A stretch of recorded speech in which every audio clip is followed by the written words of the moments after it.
Good morning, America. We're reporting live from Tampa Bay, Florida. I normally would start a MyPlace interview and be like, I'm on to something, Tampa, I'm on to something. But I honestly feel like, and I might even owe you an apology being here. I might be getting on this G-Eazy movement a little bit late. I might be a little bit late getting on this movement.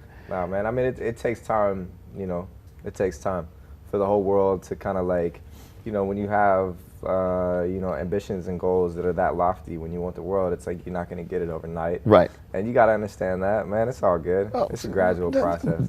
And now we're officially friends. My man G-Eazy is here, the new Hot 1015, MyPlace, man. And I'm glad you came through, though. I appreciate that, which means now I get to kind of embrace the movement a little bit more and get to talk to the dude himself one-on-one. Yeah. So for those, I should say, fans or people that are discovering the G-Eazy movement right now as to where it stands, can you give me a little bit of like a quick synopsis on how it started? I know there was some college life, there was some from the Bay Area influence. Yeah. Young grasshopper named Gerald grew up in the Bay Area in California, the other Bay Area, I should say, because I know y'all call it the Bay, right? It's the Bay Area out here, but we know how it goes out there.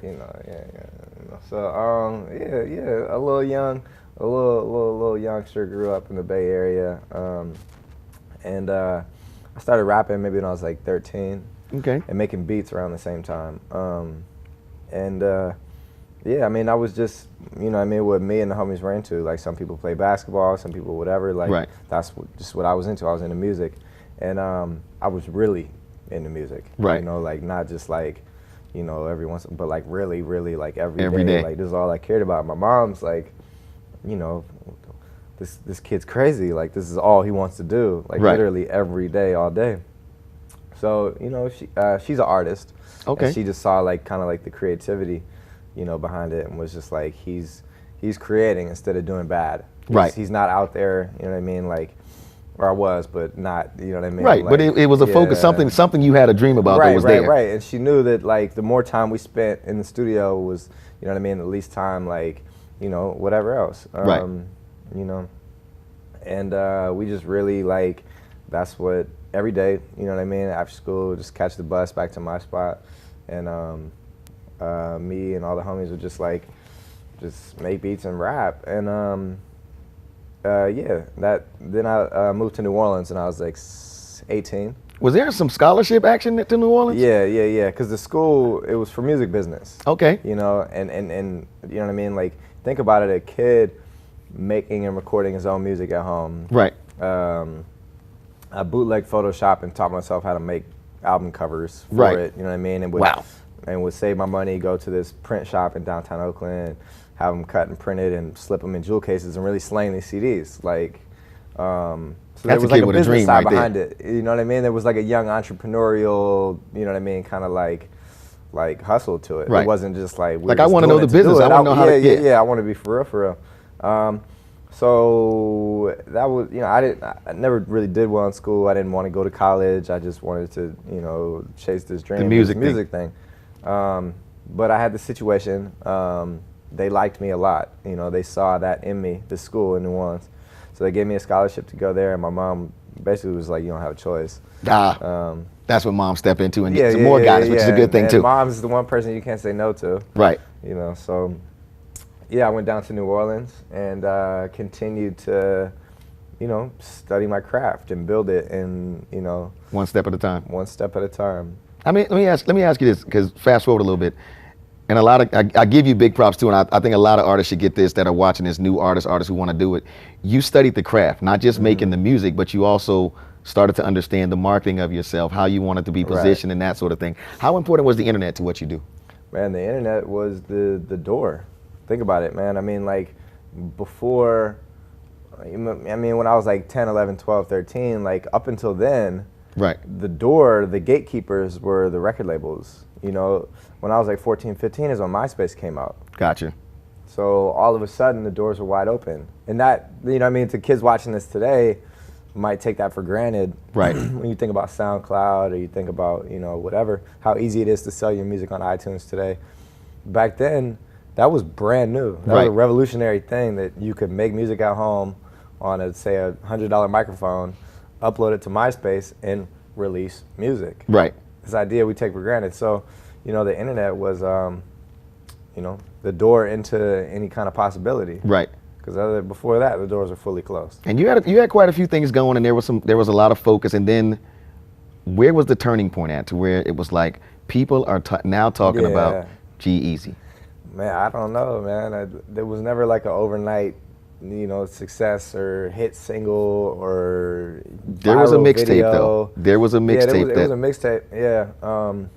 But again, it was all like still growing, little steps, right? Not like, you know, overnight. All of a sudden, I'm like the biggest thing on the internet. It was like, you know, a gradual process, right? But you're right now. We're about to drop a new album in December. Yeah. Last year's album. Yeah. That was kind of a big deal all over the place. Was kind of I was gonna say I'm doing the research. Last year's album, and for those who are new like me, give them the name of it. Give it to them. Yeah. The album was called These Things Happen. Because I want them to go back and not just get this year's. I want them to get. So to give you the full history rundown, the last year's album was called These Things Happen. Before I self-released an album called Must Be Nice about a year and a half before that, and then about a year before that, I had released a mixtape called Endless Summer. And those were kind of like, an endless summer must be nice. Well, these things happen when it's dark out, you know? And that was kind of like the evolution. The bubbling process. Yeah. Then we're on the road, the fan base grows, and now I finally get to have the dude G-Eazy sitting here, and now we're giving them a lot of game. We're really, but I like that because tutorial right now. But here's the thing. And what I want to do. And like I said, I respect the fact when artists like yourself come here, and I try to learn something myself, and that way. I want to walk out here and be like, I know something else about the dude. So I figure like they deserve that too, and it gives you your just due of the work that you have put in. So the new product that's coming, do some research on the history that got us here to the G-Eazy. You know what I'm saying? We got a new record out right now that I got a chance to peep today. Video out. Me, myself, and I. And before I get into that, let me ask you this part about that, because I've heard you and I talked about hip hop. We're both fans. De La Soul's Me, Myself, and I. Then we all love Beyonce, Me, Myself, and I. Yeah. When you went to do that record, did you think of any of that stuff, or how you might present your Me, Myself, and I different than what you've heard? I mean, De La Soul's one of my favorite groups. Like, I used to be super, like when I was younger, like growing up. I mean, still, but Tribe Called Quest, De La Soul, like that era of like early mid '90s hip hop, especially, you know. We in the same place, dude. Yeah, but so you know. This record's like a big reflection on like your thoughts on the game and how it's true feelings, or you know. Yeah. I mean, here's the thing. I'm a Gemini. Right. A double-edged sword, two heads of a coin, you know, whatever. And there's a light and a dark, you know. And it's like, you know, it's important to keep a balance, because it's like, you know, sometimes it really wears on you. Right. You know what I mean? The one thing about this business people don't always know is like everything that glitters isn't gold. Everything that's like, you know, it's not always as sweet as it looks. It's like it's a fun job, but it's a job. Right. You know, I haven't had a day off in I don't know how many years. Like I haven't, you know, had time for personal or something like that. You know what I mean? And right. It's like everybody needs balance, you know, and it can sometimes almost get like suffocating. Right. You know, but at the same time, the other side of the coin is like I love it though. You know, I wouldn't rather be anywhere else. I wouldn't rather be bored. Right. Broke instead of busy, you know, and it's a blessing to be here because I've dreamed of this forever. You know what I mean? This is all I've ever wanted. And, you know, to have these opportunities, you know, to have, you know, whatever's popping right now, it is a blessing. Who did the concept for the video? This is interesting to me, because I know there's a video part of it where you're coming in, of course, and you get a surprise party, and not to blow it for everybody, but there's a breakdown in the video to where it's a bathroom scene, and I guess these are your other personalities talking to you about the dream. Did you come up? You wanted that part in there? Nah. The director's name is Taj. He's from Oakland. Okay.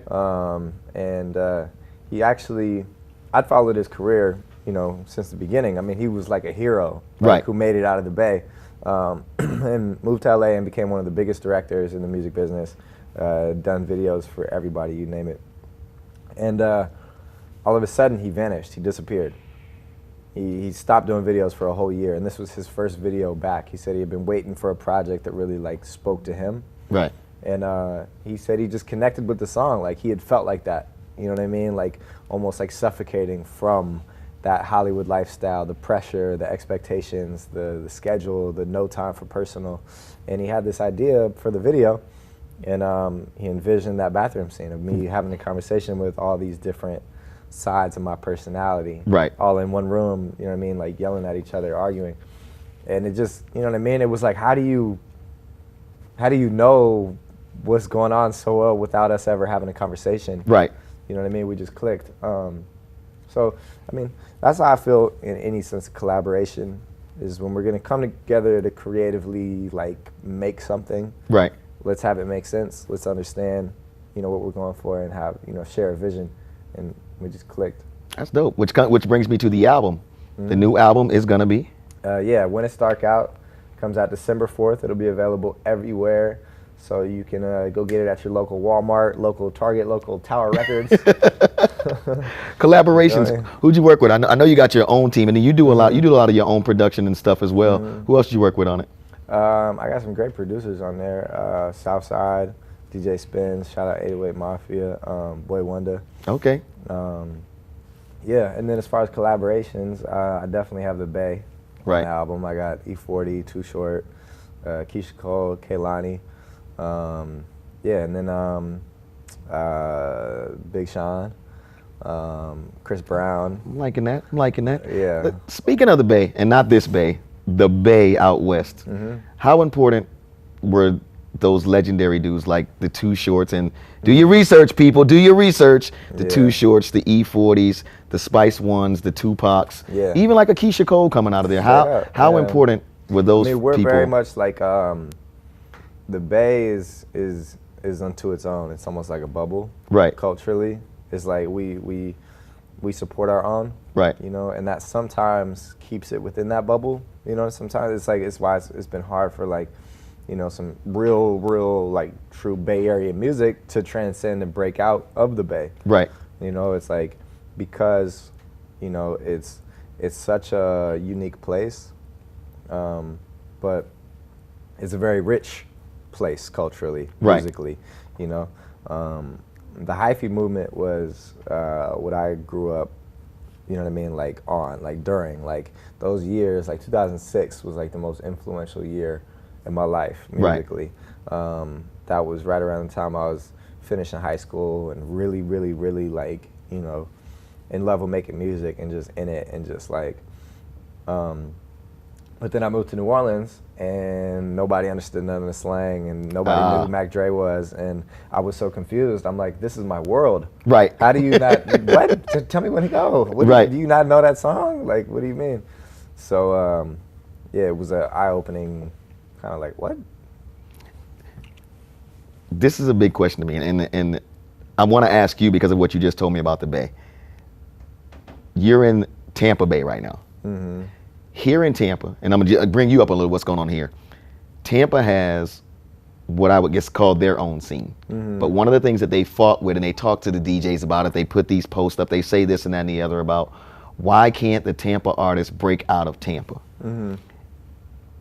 If you could give them one piece of advice, it could just be something that you've learned. Like you were just talking about how the artists get along in the Bay, which is the Oakland, Golden State area out there. What one piece of advice would you give them as far as from an artist standpoint? I'm not talking about what to tell the DJs or what to call a record label. From an artist, because I think it's a big deal with the artist and how they move with each other. Absolutely. But I want to hear it from an artist. What would you tell them? I mean, in my opinion, and that's all I could say, is it's all about what you project out into the world and how big you're thinking. Right. You know, if you're thinking, I want to be the biggest thing in my city. Right. Then that's what you project into the universe, and that's what your dream is. If you say, I want to be the biggest thing in my state, or I want to be the biggest thing in the world, you know, then you really have to think that big. Right.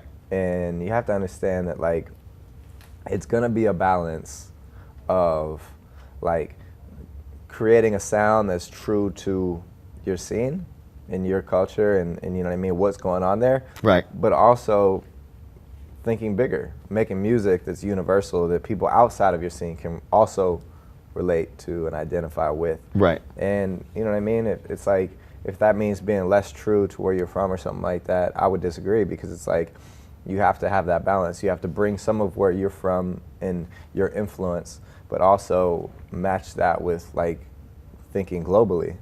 You know what I mean? Right. Like it can't all just be so regional that people outside of it won't understand it. Right. And then at the same time, it can't be completely globally, because then you have no culture. Right. It's a balance of charts and culture, you know.